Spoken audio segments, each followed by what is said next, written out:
د سترې محکمې د نظامي مرستیال په مشرۍ د نظامي محاکمو د مسؤلینو ترمنځ د همغږۍ ناسته وشوه. د زابل ولایت محاکمو په یوه میاشت کې 250 دوسیو ته پر رسیدنه سربیره 160 وثیقې هم اجرا کړي دي. د سترې محکمې د قضایي تفتیش عمومي ریاست مفتشینو د کونړ ولایت له محاکمو او مرکزي زندان څخه لیدنه وکړه. د کابل ښار د سندونو او وثیقو د ثبت شپږو امریتونو په 2 اونیو کې 1956 بېلابېلې وثیقې اجرا کړي دي. غزني ولایت کې یوه متهم ته تعزیري سزا ورکړل شوه. پکتیکا ولایت کې یوه متهم ته تعزیري سزا ورکړل شوه.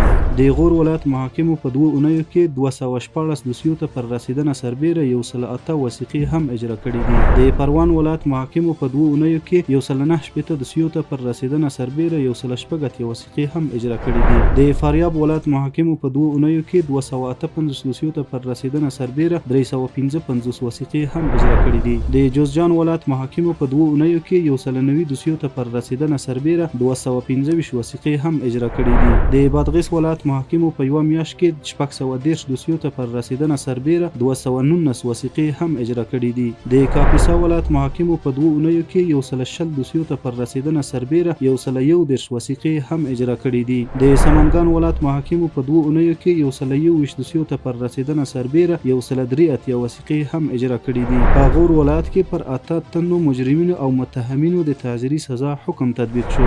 د کندوز ولایت محاکمو په یوه میاشت کې 902 دوسیو ته پر رسیدنه سربیره 590 وثیقې هم اجرا کړي دي. د دایکنډي ولایت محاکمو په 2 اونیو کې 55 دوسیو ته پر رسیدنه سربیره 101 وثیقې هم اجرا کړي دي.